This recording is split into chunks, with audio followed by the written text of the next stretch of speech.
Good morning, everyone. So there's a graphic organizer posted on Canvas for today's lesson. I'm gonna post it right here. So what we're gonna do today is we're gonna talk a lot about runaway truck ramps. So on the graphic organizer posted on Canvas, what I want you to do is take a few minutes to write down if you've ever seen a runaway truck ramp before. And then I want you to write down what you think they do. So take a few minutes to just write down if you've ever seen a runaway truck ramp before, and then to write down what your hypothesis for what you think they do.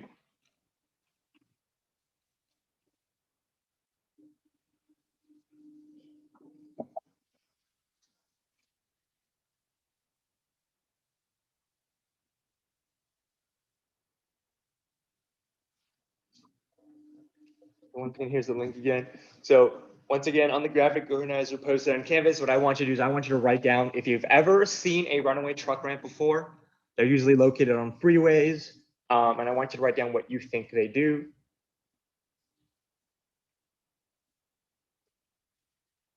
I don't know how many there are around here.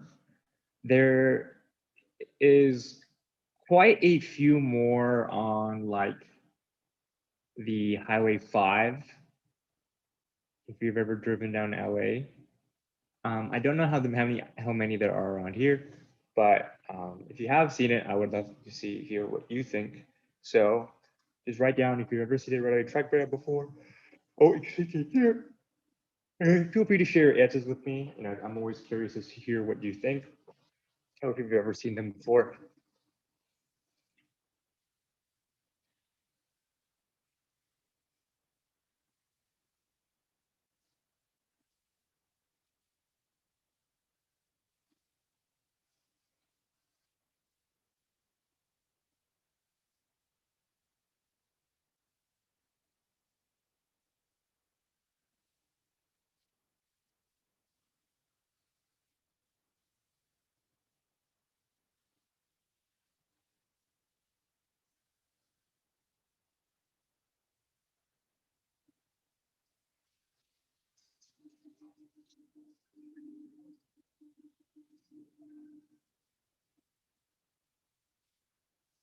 Let's take another 2 more minutes. Have you ever seen a runaway truck ramp before? What do you think they do? There are a lot on Highway 80. Interesting. I haven't driven a Tahoe in a while, so I don't really remember. But there are a lot on Highway 80. What other freeways might have a lot?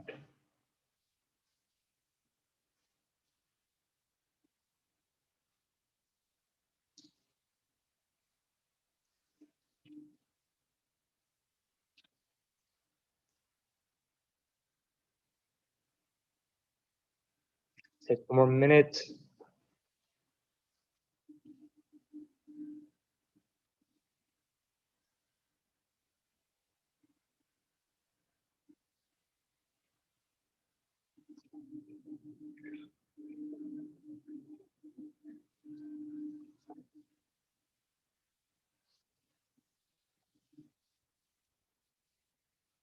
Okay, so before we continue with the rest of the lesson, I'm going to quickly go over agenda today.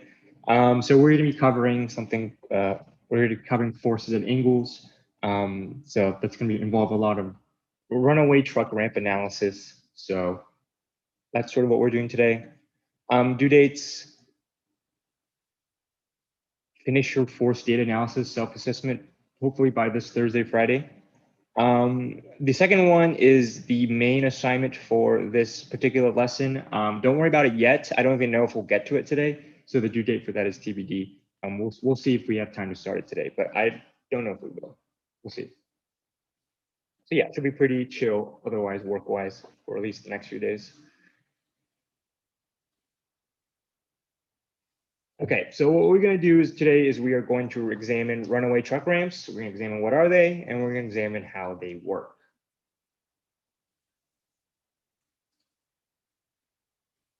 So the first thing we're going to do is we are going to want a video of a runaway truck ramp.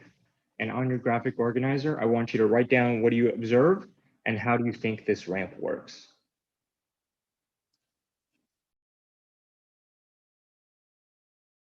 Well, these runaway truck ramps have been a huge topic of discussion ever since this video came out showing Rohel Aguilera Medeiros skipping that final runaway truck ramp on I-70 just minutes before that deadly crash.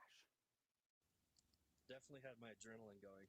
As he came through the Eisenhower Tunnel heading west, He was starting to get upwards of 80, 85 miles an hour. Jesse Terrell knew something was wrong. The smell was horrible. Just that burning rubber, and that's when I kind of knew, oh, his brakes are now gone. Watching this truck climb a runaway truck ramp, swerving all the way to the top. His trailer was, doing this all the way up, and I was pretty impressed with how he kept control. Local tow companies tell the problem solvers it's a scene that plays out roughly once a week on this ramp. They apply their brakes for too long, and they burn the shoe out from the drum. Charles Sergel works the I-70 corridor repairing big rigs and says that number should probably be higher.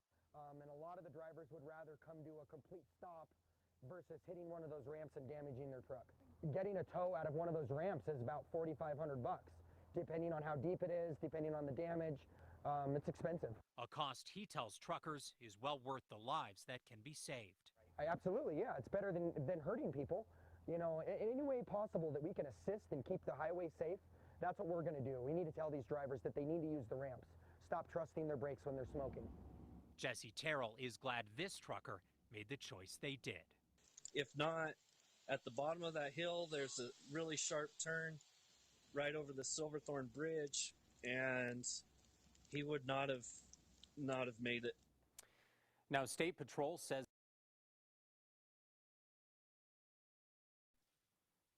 Okay, so take a couple minutes, just write down what you observed from the video of the runaway truck ramp. I want you to write down what you think or how you think it might work.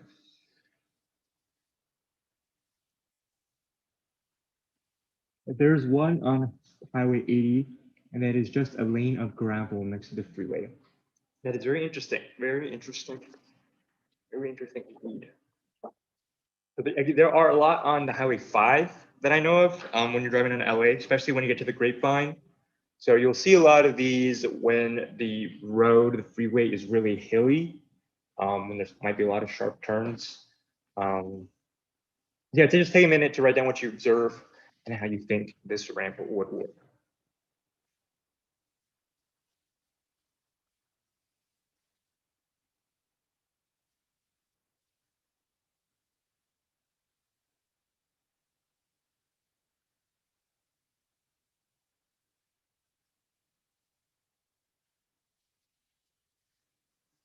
Well, these runaway truck ramps have been a huge topic.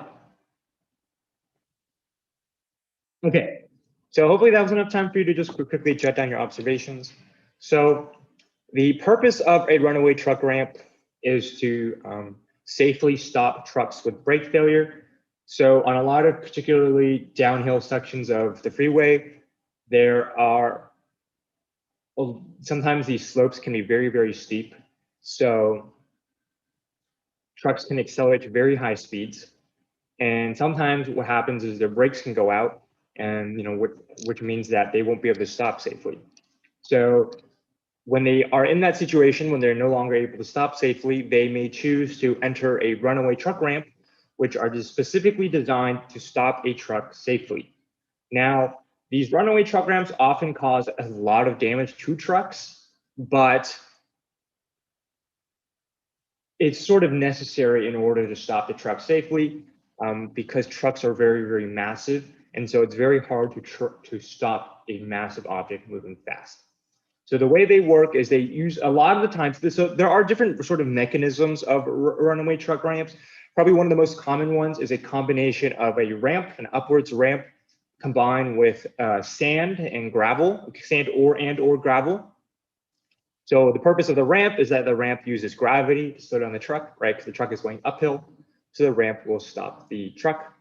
Additionally, the sand and gravel, when the truck goes through it, it'll sort of allow the truck and the to sort of sink into the gravel. So it's not just like a paved road. It's like a giant ball pit essentially, right? And as the truck goes in, it sinks further and further, and so it loses its momentum very quickly. If it was just a road, right, the truck, it may not be able to actually physically stop the truck in time. So that's sort of why the sand and gravel is necessary. You see these runaway truck ramps a lot on sections of the freeway when there's a lot of steep slopes, especially when you might see a sharp turn coming up, or if there's a sudden stop coming up. So those are sort of where you might see these runaway ramps. So what I want you to do now is I want you to, I should have made a poll for this actually. Let me quickly make a poll for this. I totally forgot about this. What I want you to do is I just want you to quickly think about when a truck with a brake failure is going up a ramp. I want you to write down which forces do you think are present when.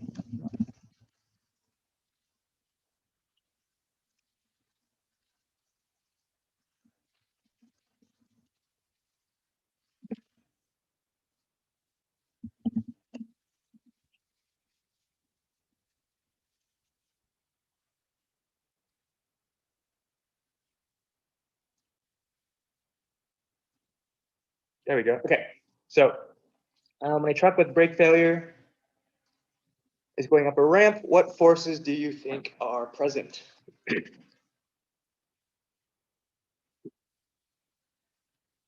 We have 28 people today, so let's try to get 28 responses. Let's try to get 100% participation. We are currently at 18 out of 28. That's very, very, very good. We're at 21 out of 28, 22 out of 28, 24 out of 28. So we only need 4 more people. Let's try to get that 100% participation. Let's try to get that A++. We are at 26 out of 28. We just need 2 more people. 1 more person, 27 out of 28. Can we get that last person? Let's take another 20 seconds. We just need 1 more person to hit an A++, to hit that 100% participation.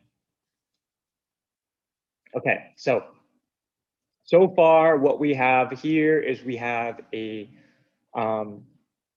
so we have 100% of people, everyone believes that there is friction and everyone believes that there is gravity.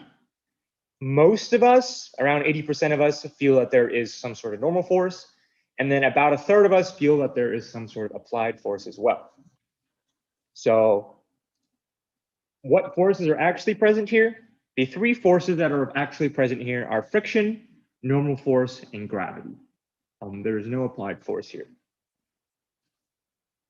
However, I won't tell you why these forces are present and why not. I want you to first think about where do these forces come into play. So in your graphic organizer, there should be 4 boxes for you to fill out. What I first want you to do, I first want you to write out where do you think gravity comes into play here? Where do you think the normal force comes from? Where do you think the friction force comes from? And then last but not least, why is there no applied force here? So I will not tell you why these or where these things or what these things are. I want you to first do a little bit of analysis first. So I want you to first think about, make a guess as to where do these forces come from? Where do they come into play? And why is there no applied force?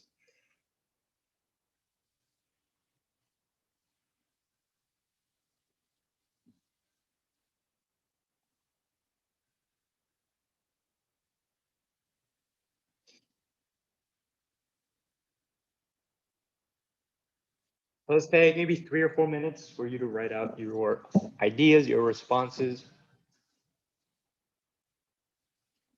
Where do we think the gravitational force comes into play? What's the point? What is the purpose of it? Where does it function? Where does the normal force come from? Where does the friction force come from? And why is there no applied force here?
I think I think gravity and friction are sort of the most obvious ones in terms of where they come from, their effects. The normal force is a little bit more complicated, but I think it's, not the trickiest one. Understanding why there's no applied force is probably one of the hardest ones. It's a hard concept to understand, but why do you think there's no applied force here? Remember that applied force is sort of an external force that has to be applied. So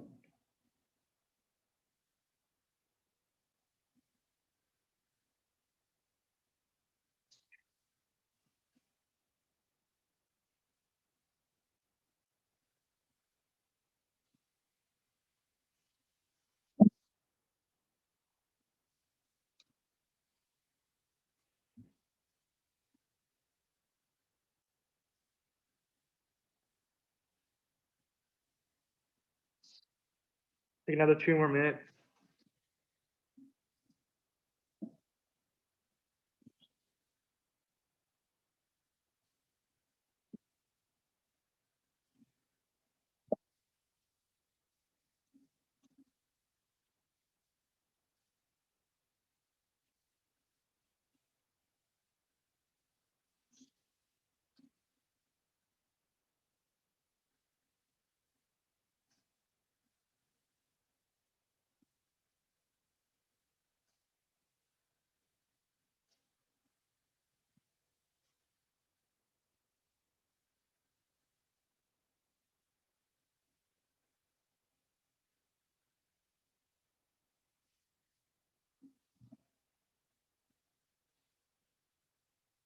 Let's take 1 more minute. 1 more minute. Where do you think gravity comes in play? Where do you think the normal force comes from? Where do you think the friction force comes from? Why is there no applied force here?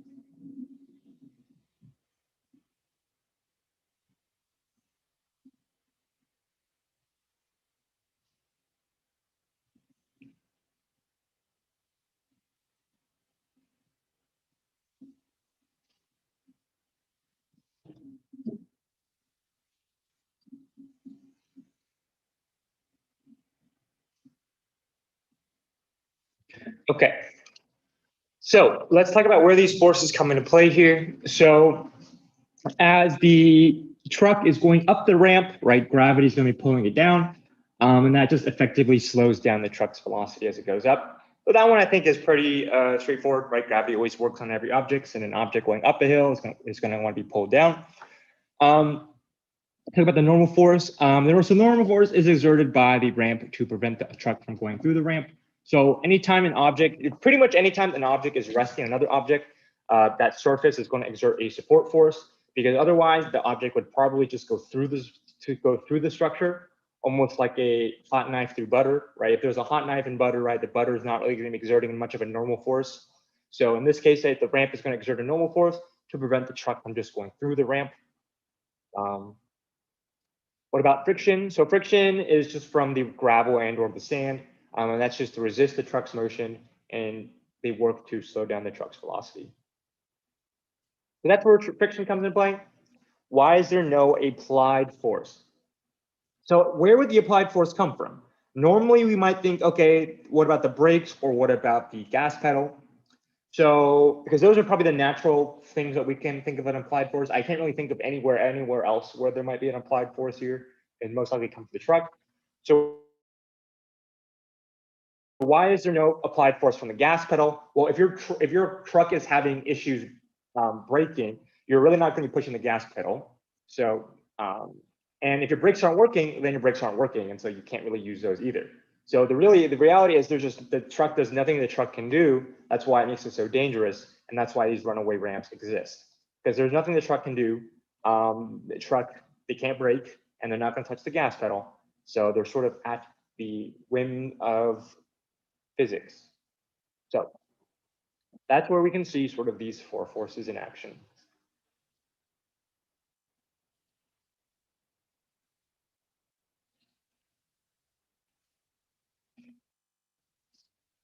So now that we've sort of got a chance to analyze the four forces in action, what I want you to do now is I want you to write down what direction you think the net force acting on the object is and why you think so, or how do you know that it's acting in that particular direction. And make sure you draw an arrow on the diagram indicating which direction you think the net force is in. So if the truck is going upwards, I want you to write down what direction you think the net force is going to be acting on and why you think so, or how do you know. Make sure you draw an arrow on the diagram indicating which direction you think the net force is in.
So what direction do you think the net force is going to be?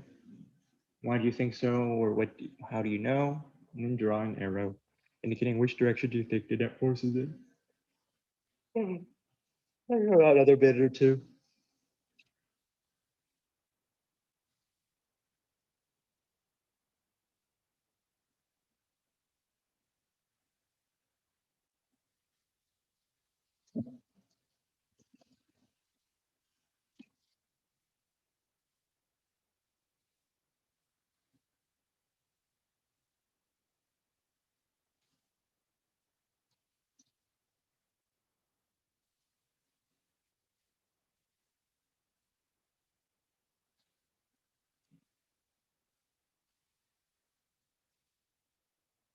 Okay, so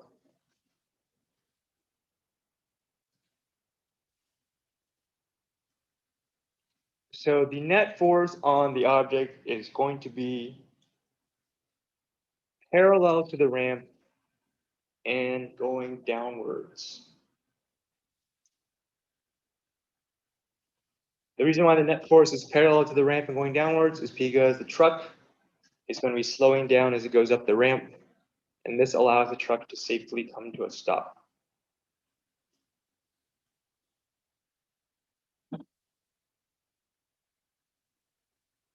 It's going to be parallel to the ramp. The net force is going to be parallel to the ramp and going downwards because the truck is slowing down as it goes up the ramp.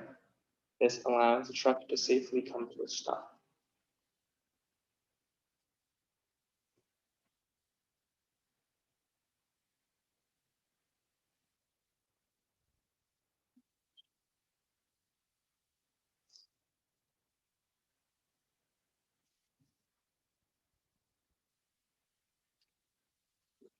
So the net force sort of makes intuitive sense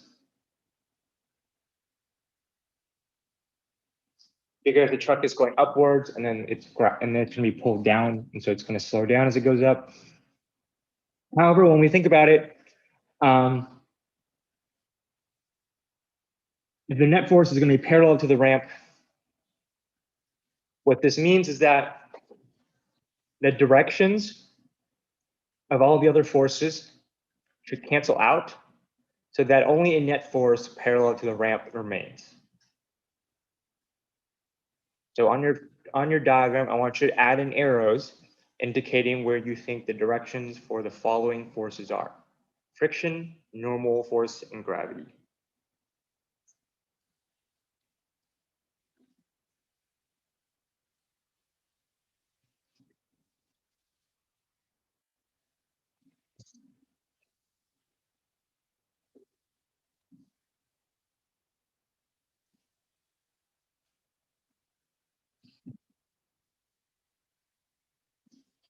Where do you think the friction forces are going to apply? Where do you think the normal force is going to apply? And where do you think the gravitational force is going to apply?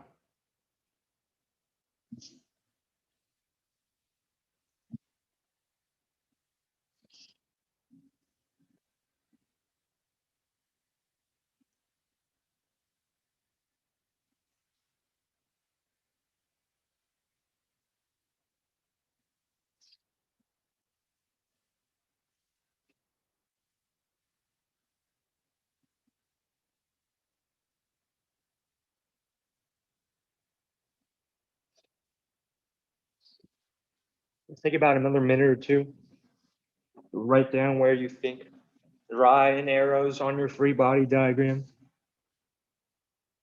Where do you think the directions for the following forces are?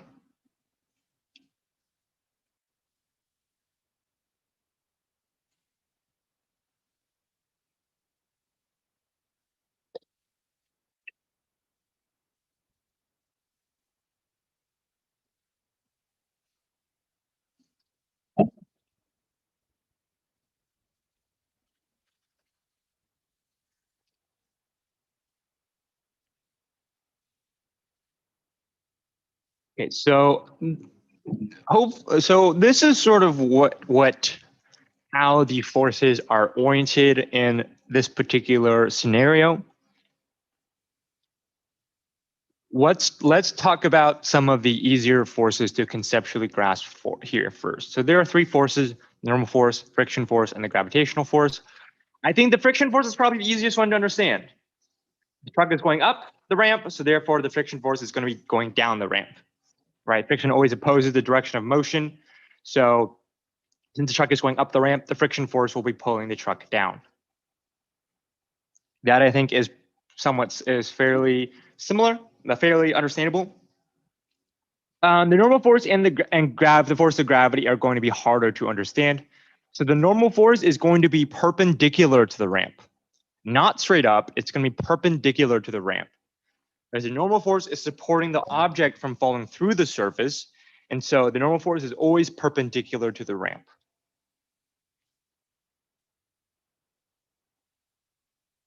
This is an important concept to understand. A lot of the times it's very normal to assume that the normal force is going to be perfectly straight up, but it's important to understand that your normal force is not going to be is not always necessarily straight up. It always is perpendicular to the surface itself. And if you look at the force of gravity, notice how it's straight down. It's straight down. It's perfectly vertical, straight down. So your free body diagram ends up looking a little wonky. You have, before, our free body diagrams were really nice to work with. They're all perfectly vertical, perfectly horizontal. Everything just made perfect sense. It's very clear, very easy to understand visually. Now our free body diagram looks wonky. There's a force of gravity going down and the force of friction at an angle, and the normal force is perpendicular to the surface. There's so many different forces, and they're all we have a weird free body diagram. I don't know what to do. So this free body diagram right now is wonky to work with.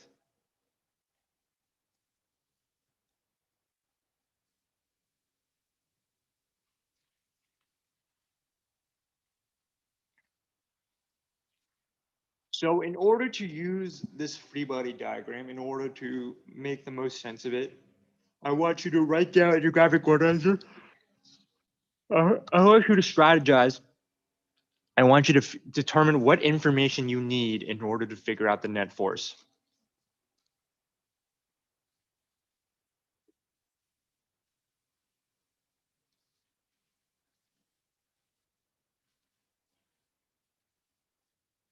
What information do you need in order to figure out the net force? What do you need to solve for first?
Okay, so in order to figure out the net force, so we know that the net force is going to be parallel to the direction of motion. And so which means that we definitely need to figure out the other force that is parallel to the direction of motion, which is the force of friction. So we definitely need to figure out the force of friction in order to figure out a net force. However, our force of friction itself requires to figure out the normal force, because the force of friction depends on the normal force. So we need to figure out the friction force, which itself requires a normal force. So we need to figure out those in order to figure out a net force. Additionally, we also need a way to add and subtract all of our forces to figure out the net force. So before, we only had two real directions, up, down, and left, right. And so we can work with up, down, and work with left, right. And so it was pretty easy to add and subtract all of our forces. So we want to do something similar here. We want to figure out a way that allows us to add and subtract all our forces to figure out our net force.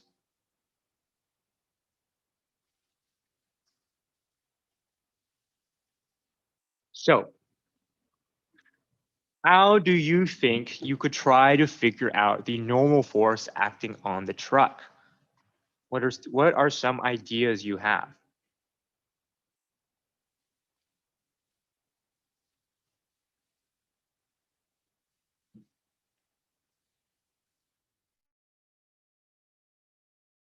In a couple of minutes, I will give you a big hint.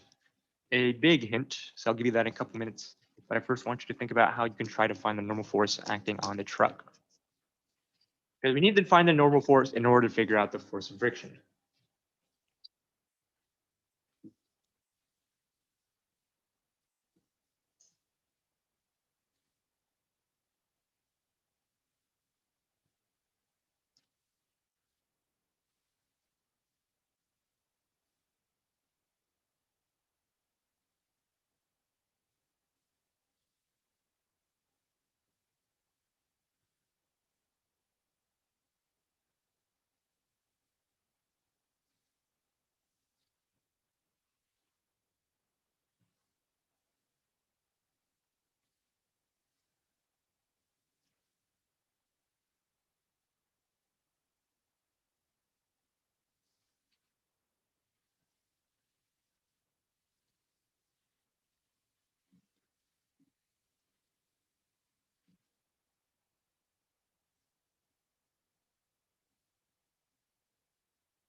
I will give you a hint very soon.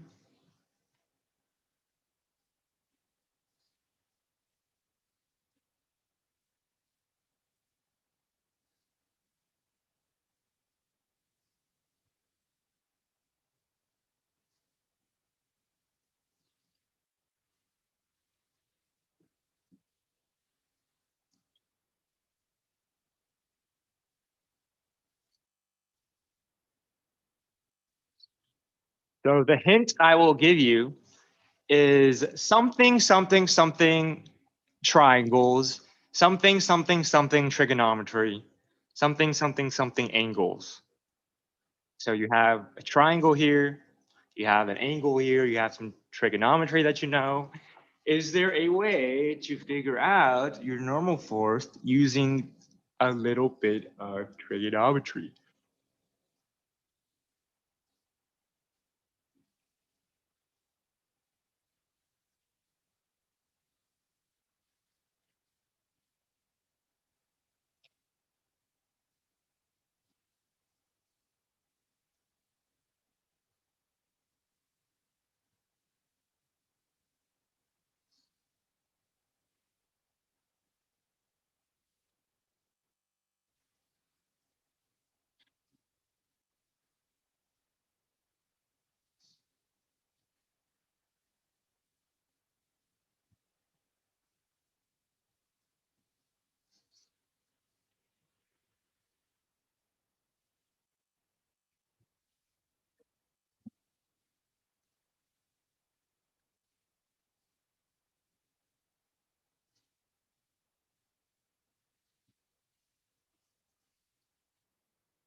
So in order to figure out the normal force, we need to use gravity in some way, shape, or form, because we need to figure out how much the object is being pulled down in order to figure out how much the object is being pushed up. However, gravity right now is currently very unhelpful for us. In physics, we always want our forces to be parallel and perpendicular to the direction of motion. So the direction of motion is currently at an angle, so we want to have our forces either parallel, in other words, at that angle, or perpendicular to that angle. Gravity currently is not parallel or perpendicular, so it is very unhelpful for us. Which means that we need to break down gravity into parallel and perpendicular components. This is sort of similar to when we worked with acceleration and we wanted to break down acceleration directions and vectors into horizontal and perpendicular. We're gonna do something similar here. We're gonna break down the direction of gravity into parallel and perpendicular components.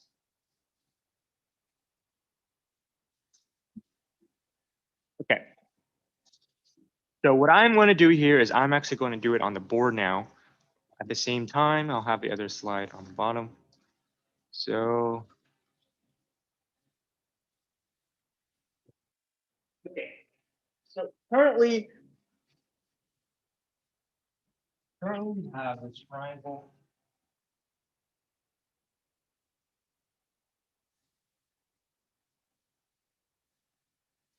We have this rectangle here. You know that there's a normal force pointing up. The ramp. We know there's a friction force pulling us down. We know there's force of gravity pulling us down as well. So pay very close attention here, because this part is going to be very confusing. And well, it might be confusing, but it's going to be very important. So what we're going to do is we're going to do a little bit of wizardry, a little bit of magic, and yeah. Okay. So first off, let us turn this. We need a way to sort of break this down into perpendicular components. So what I'm going to do here is I'm going to draw a triangle. This right triangle like this, with the force of gravity as the hypotenuse.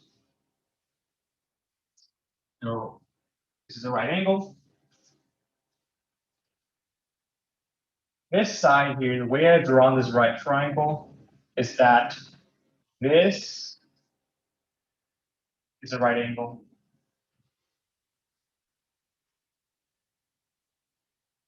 And this side should be parallel to the ramp.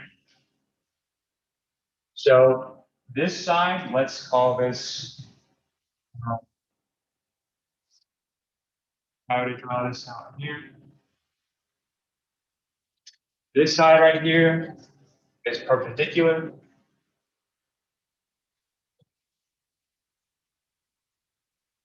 And then this side is parallel to it.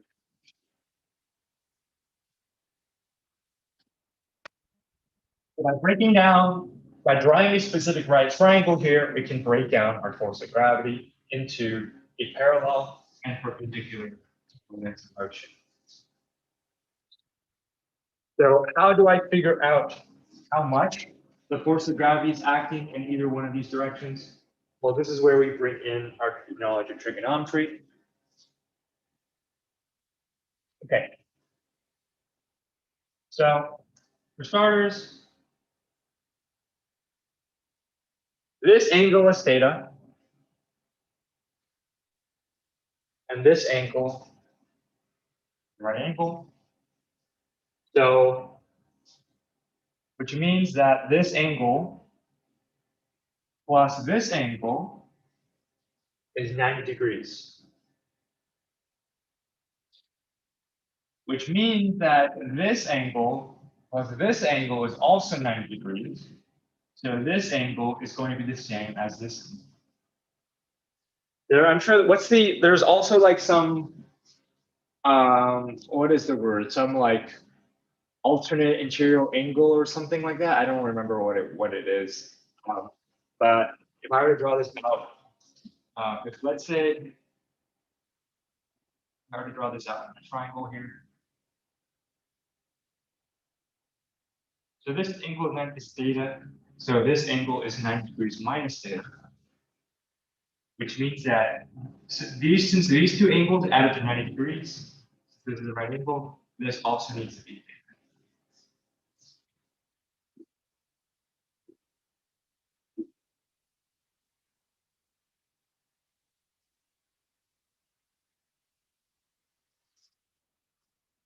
So understanding how this angle is theta is very important, because knowing that this angle is theta allows us to figure out how much these sides are.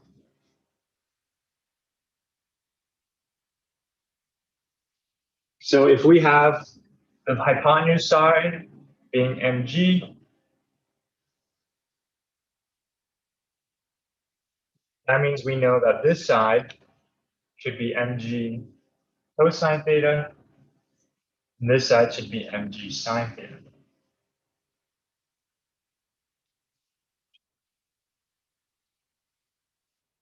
So by drawing a right triangle strategically, we are able to break down the force of gravity into both a perpendicular and a parallel component in the direction of motion.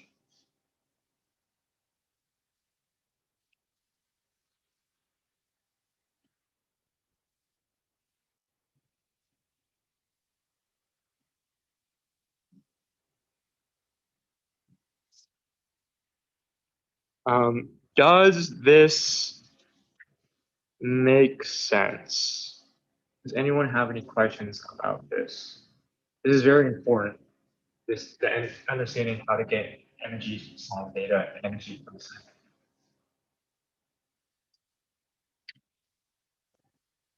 I would not memorize the fact that this angle is just theta because I think it's more important to be able to draw your triangles and figure out which angles what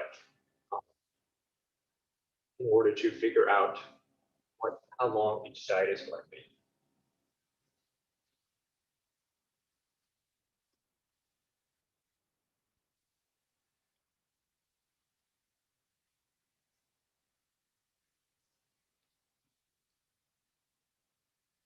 Okay, so now that we know how much this side is, which is mg cosine theta, how much this side is, which is mg sine theta, we should be able to figure out our net force.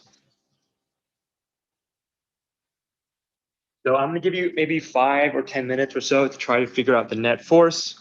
I just want you to leave everything in terms of coefficients, mg cosine theta, mu k, coefficient of kinetic friction. Just leave everything in terms of coefficients, and variables and stuff.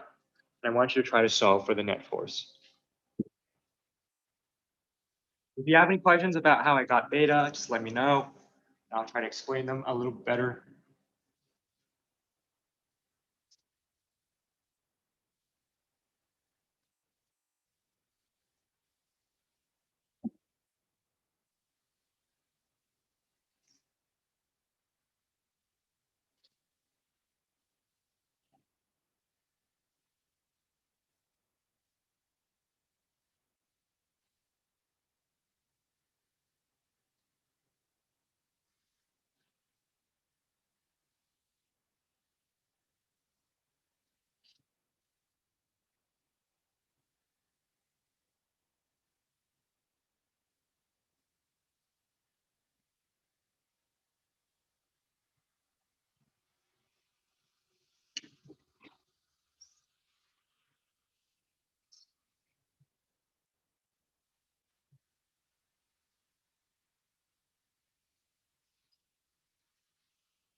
So to give you a hint, I would first recommend working in 2 dimensions here. Once again, try to figure out sort of stuff in the perpendicular direction, and then figure stuff out in the parallel direction in order to figure out the net force.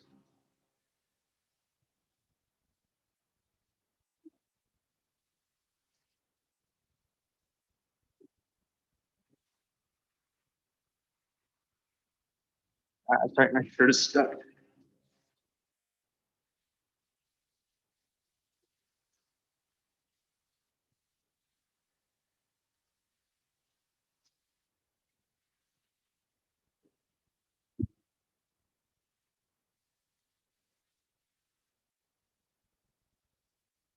Okay.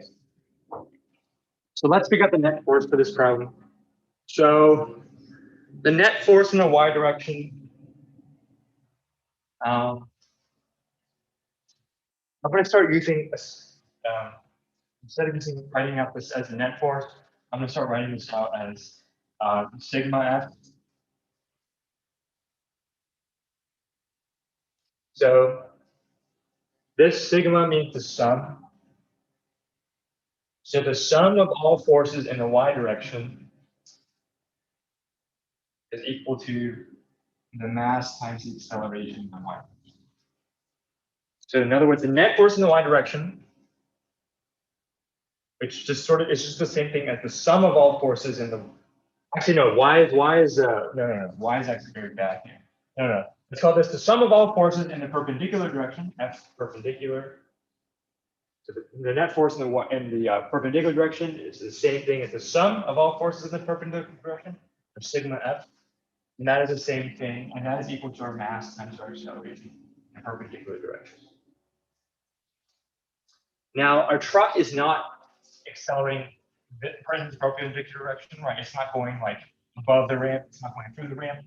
So that the net force, sigma f, the sum of all forces in the perpendicular direction should be just equal to 0.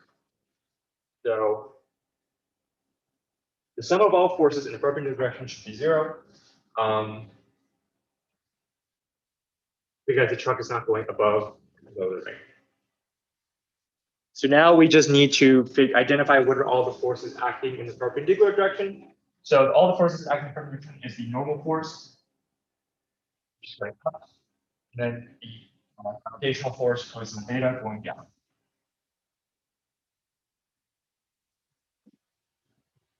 So the net force, the sum of all forces in the perpendicular direction is equal to 0. The sum of all forces in the perpendicular direction is the normal force minus g cosine theta to 0. So our normal force would be just equal to mg cosine theta.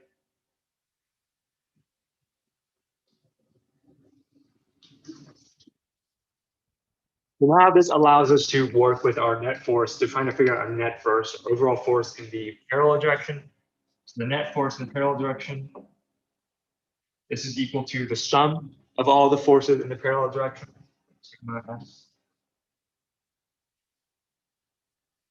This is equal to our mass and our acceleration in the parallel direction. This acceleration is not going to be 0 because we know that the truck is going to be sliding down the ramp, or it's going to be acceleration is going to be going down the ramp and the truck is slowing down. So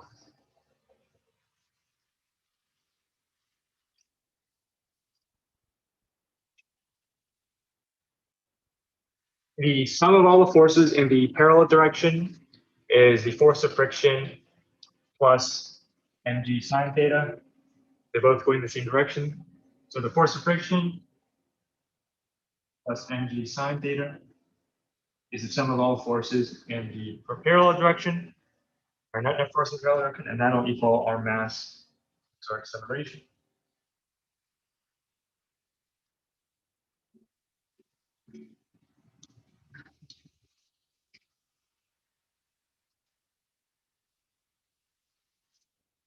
Force of friction is once again the coefficient of kinetic friction times mg cosine theta. Oh, so our force of friction is our coefficient of kinetic friction times the normal force. The normal force I found from a perpendicular direction. So the mu k times mg cosine theta plus mg sine theta is equal to our mass times our acceleration in the parallel direction. So this is pretty much it. Once you get to this step, you can pretty much do whatever you need with a problem like this.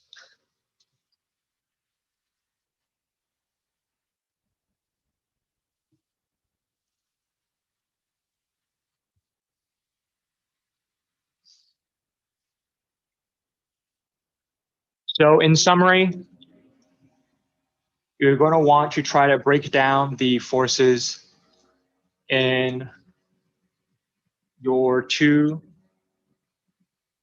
directions. You want to split your forces in terms of the parallel direction and split your forces in terms of the perpendicular direction. Your forces acting in the parallel direction are the force of friction and the force of gravity, which when we broke it down is mg sine theta acting in the parallel direction. For a perpendicular direction, we have the normal force, and we have mg cosine theta, which is the force from gravity pulling the object through it down into the ramp. We know that the net force, the sum of all forces in the perpendicular direction is 0. So that just means our normal force has to equal our mass times gravity times cosine theta. In our parallel direction, we know the net force in our parallel direction, the sum of all forces in the parallel direction, is going to equal our mass times our acceleration, which is just going to equal mg sine theta plus the force of friction, and that is going to equal our mass times acceleration, our net force in our parallel direction.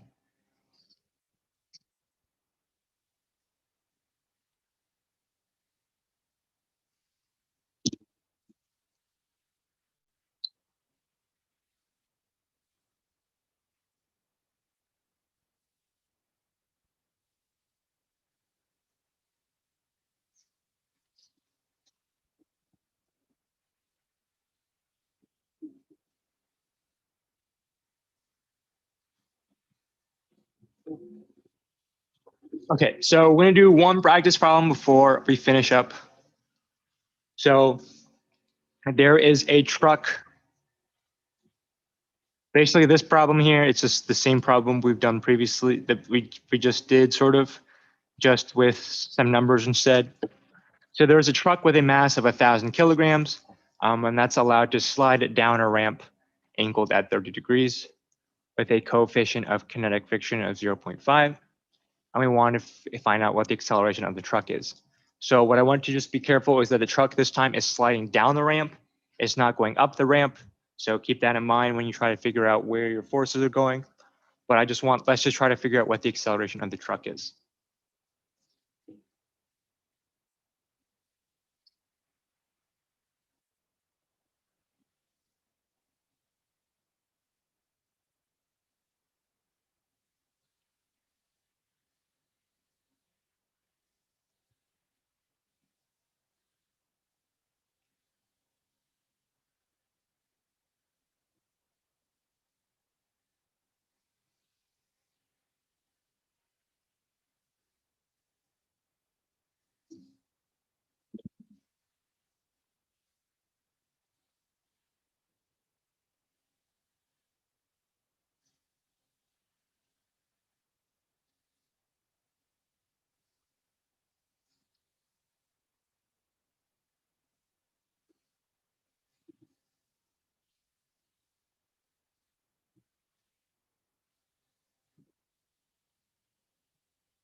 Actually, the coefficient of kinetic friction is too big here, I think.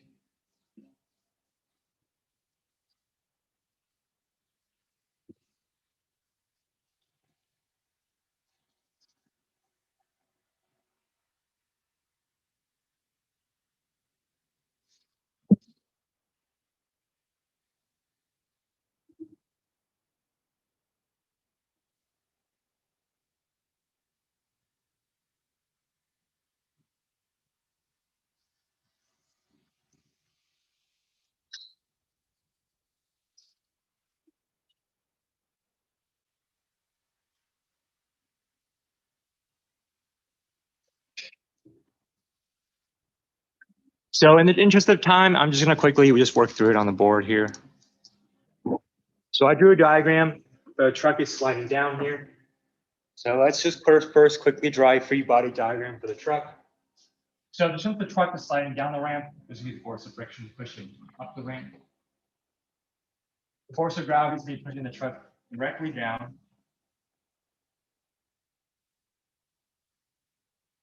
And the normal force is going to push the truck perpendicular to the ramp itself.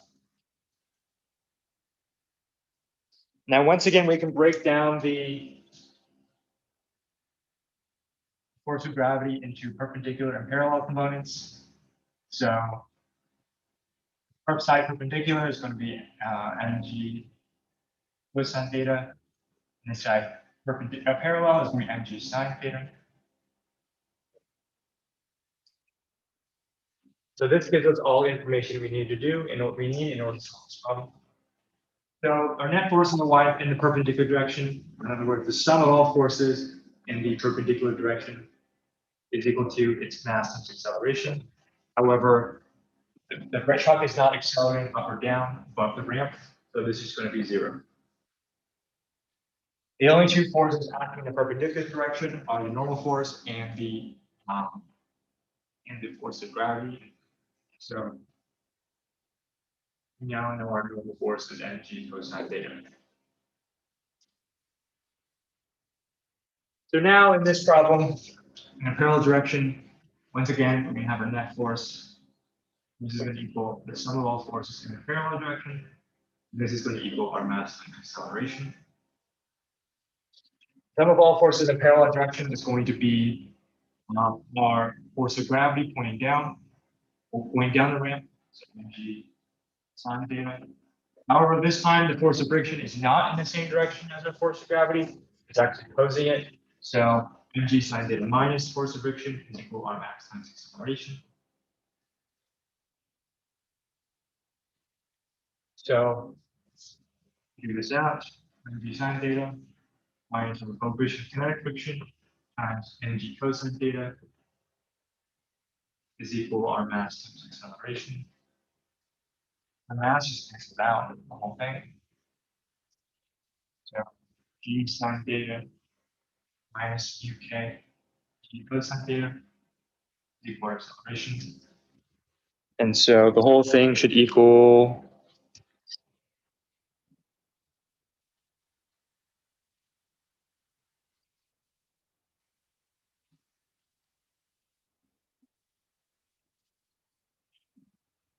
what, 1405.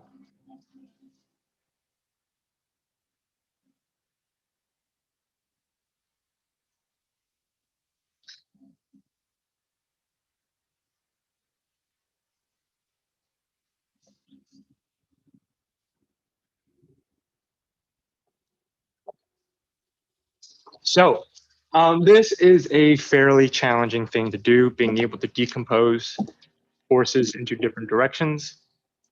So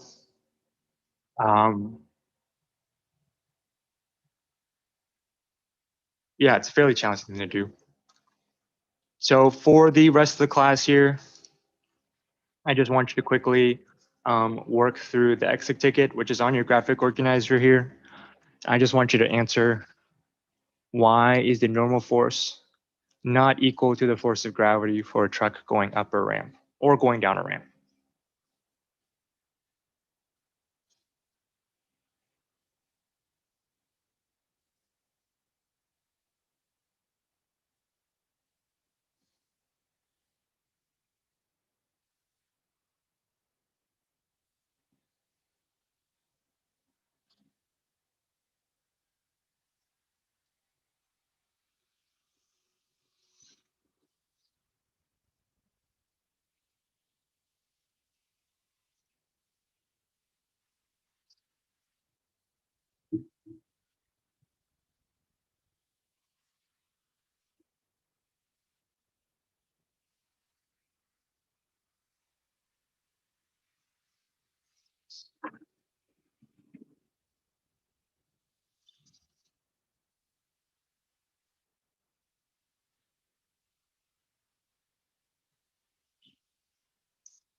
Okay, so we're out of time here. So